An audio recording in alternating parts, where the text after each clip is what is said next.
કર્મચારીઓની નેટ સેલેરીમાં શ્રમ કાયદાએ કેવી રીતે ફેરવી કાતર?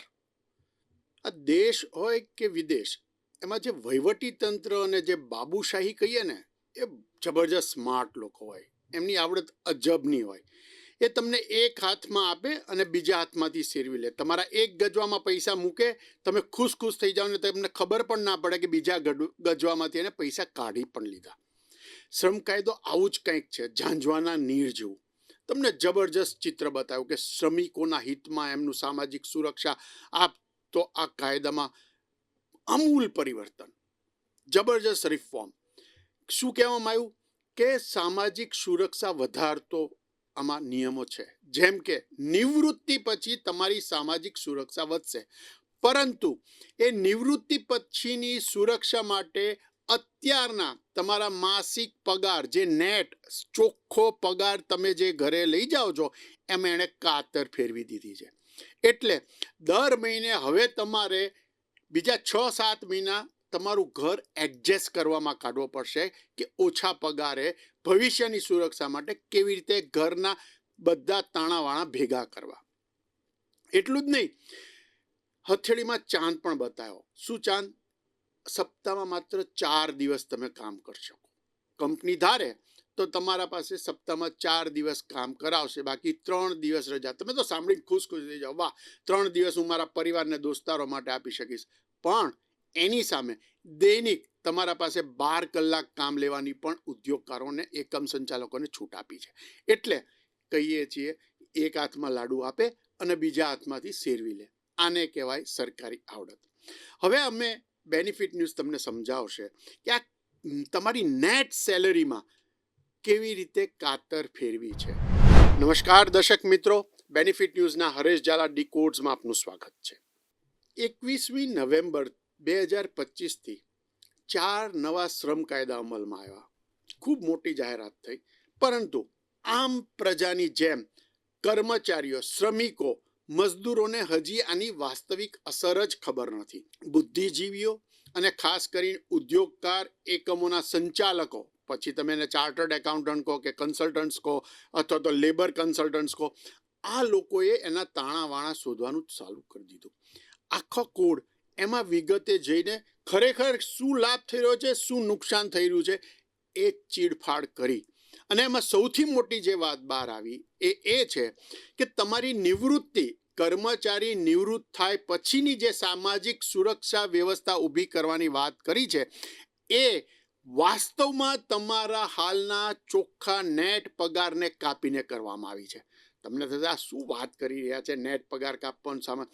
મતલબ કે આજે તમે અગર ઘરે 20,000નો પગાર લઈ જાઓ છો ઘરે, તો એ આવતા મહિનાથી તમે, એટલે કે નવેમ્બર નહીં તો ડિસેમ્બર એન્ડથી તમે એ કદાચ 18,000 લઈ જતા હશો કે 19,000 લઈ જશો. બેનિફિટ હવે તમને વિગતે સમજાશે એક દાખલા સાથે કે આની કેવી અને કેટલી અસર થઈ છે. સમજી લો કે એક કર્મચારીનો મહિનાનો કુલ પગાર, જેને આજકાલ કોસ્ટ ટુ કંપની એટલે કે CTC ગણવામાં આવે છે, એ ₹40,000 છે. તો સામાન્ય રીતે મેનેજમેન્ટ કેવું કરતું હોય છે કે તમારા કુલ પગારનું 12% અથવા તો ક્યારેક 15% એ બેઝિક ગણે. એટલે કે ધારો કે તમારો 40,000 પગાર છે, તો એમાંથી એ 15,000 જેટલો પગાર બેઝિક ગણે. એમાં મૂળ પગાર અને સાથે મોંઘવારી ભથ્થું પણ આવી જાય. હવે આ 15,000 જે છે ને, એના 20% લેખે તમારું પ્રોવિડન્ટ ફંડ કપાય. એટલે કે તમારો ₹3,000નો હિસ્સો અને મેનેજમેન્ટ વતીનો પણ હિસ્સો તમારા પગારમાંથી કપાતો હતો. એટલે કુલ ₹6,000 કપાતા હતા. એના ઉપર બીજા ₹200 પ્રોફેશનલ ટેક્સ કપાતો હતો. 40,000 પગારમાંથી જ્યારે તમે 6,200 દર મહિને કાપો છો, તો બાકીના 33,800 તમે ઘરે લઈ જતા હતા. હવે આ શ્રમ કાયદો શું કહે છે ખબર છે? કે કર્મચારીનો પગાર અગર 40,000 છે, તો એનો 50% એટલે કે ₹20,000 તમારે બેઝિક વત્તા ડિયરલાઇન્સ એલાઉન્સ અને રેમિટન્સ એલાઉન્સ હોય તો એ ગણીને 20,000 ગણવો. એટલે કે જે પહેલાં મેનેજમેન્ટ 15,000 ગણતું હતું, એમાં સીધો 5,000નો વધારો. તમને ખુશી થશે, પરંતુ એના સાથે કેચ એટલે કે પકડ છે કે જે તમને તમારા ગજવાને અસર કરશે. જેમ કે જેવો એ 20,000 બેઝિક ગણશે એટલે તમારું પ્રોવિડન્ટ ફંડ જે કુલ 6,000 કપાતું હતું એ સીધું 8,000 થઈ જશે. એ ઉપરાંત ગ્રેજ્યુએટી, હવે એવું કહે છે કે પહેલાં 5 વર્ષ તમે એક જ સંસ્થામાં કામ કરો તો તમને ગ્રેજ્યુટી મળતી હતી, એની જગ્યાએ સરકારે કીધું કે હવે 1 વર્ષ થાય તો પણ તમારે આપવી પડે. કર્મચારીઓના પગારમાં આમ સીધો ક્યાંય કપાત થતો નથી ગ્રેજ્યુટીનો, પણ મેનેજમેન્ટ શું કરે કે તમારો વર્ષનો જે કુલ પગાર થતો હોય એમાંથી 4.81% રકમ એ ગ્રેજ્યુટી પેટે અનામત રાખે. હવે તમે જુઓ કે 4.81%ની ગ્રેજ્યુટી એટલે 40,000ના પગાર પર એક તો 50% તમારો બેઝિક ગણો એટલે 20,000 થયો, એટલે 20,000 ઉપર 8,000 તમારો પ્રોવિડન્ટ ફંડ કપાઈ ગયો, એના ઉપર 200 રૂપિયા પ્રોફેશનલ ટેક્સ થયો. હવે વર્ષે એણે 11,000 રૂપિયા તમારી ગ્રેજ્યુટી પેટે અનામત રાખવા પડશે, જે કોઈ મેનેજમેન્ટ એના ગજવામાંથી ક્યારેય આપતું નથી, એ તમારા પગારમાંથી જ કપાય. એટલે 8,000 વત્તા બીજા 962 રૂપિયા ગ્રેજ્યુટી પેટે તમારા પગારમાંથી કપાશે, બરાબર. હવે એની ઉપર બીજા 200 ઉમેરો તો રહ્યો કેટલો? તો તમે જે અત્યાર સુધી 33,000 લઈ જતા હતા એની જગ્યાએ 30,000 કે 31,000 રૂપિયે મહિને ઘરે લઈ જશો. મતલબ કે 40,000 કમાતા હતા એમાંથી જે 33,000 લઈ જતા એની જગ્યાએ હવે 2,000 થી 2,500 રૂપિયા તમે ઘરે લઈ જશો. આ સીધો તમારા પગારમાંથી કાપ છે, જે ભવિષ્યમાં તમે નિવૃત્ત થાવ ત્યારે અથવા નોકરી છોડીને જાઓ ને તમને જરૂર પડે ત્યારે કામ આવશે. એ બચત માટે તમારા દર મહિનાના પગારમાંથી જે ચોખ્ખો પગાર આવતો હતો એમાં કપાત વધી રહી છે. હવે બીજી એક વાત કરી દઈએ તમને કે આ સરકાર કેવી રીતે કામ કરતી હોય છે, જે તમને એવું લગાડે કે આ શ્રમિકોના હિતમાં છે, તો ક્યાંક ઉદ્યોગકારોને લાગે કે આ તો ઇઝ ઓફ ડુઈંગ બિઝનેસ માટે છે. જેમ કે સરકારે કહ્યું કે હવે કંપનીઓ ધારે તો કર્મચારી પાસેથી સપ્તાહમાં માત્ર 48 કલાક લેખે દરરોજ 12 કલાક કામ લઈ શકે. તમે ખુશ થઈ જશો કે વાહ, બહુ મસ્ત વાત છે, આપણે 3 દિવસ રજા. પણ આવું કરવા જતાં મેનેજમેન્ટને વર્કફોર્સ વધારે રાખવો પડે, જે કોઈ મેનેજમેન્ટ આજના સંજોગોમાં તૈયાર થાય નહીં, સિવાય કે મલ્ટીનેશનલ કંપની હોય અને જેની ગણતરી અલગ હોય છે, કારણ કે એ તમારા પાસેથી કામ લઈ શકે છે.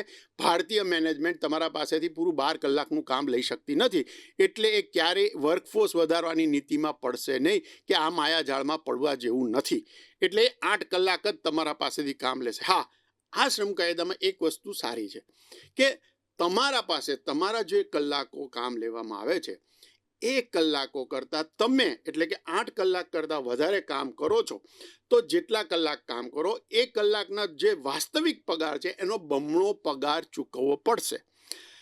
તમને ગમશે, પણ કોઈ મેનેજમેન્ટ આવું કરતું હોતું નથી. આપણે ત્યાં ઓવરટાઈમ પેમેન્ટ પગાર બહુ ઓછી કંપનીઓ ચૂકવે છે, એટલે એના રસ્તાઓ હવે મેનેજમેન્ટ અને કંપનીઓ શોધવાના રહેશે. તમારો પગાર ઓછો કપાય એટલે તમારી નેટ સેલેરી ઘટે નહીં, એના માટે જો સારું મેનેજમેન્ટ હશે ને તો એ બી રસ્તા શોધી કાઢશે. જેમ કે એક જમાનામાં વિવિધ એલાઉન્સીસ શરૂ કરી દીધા.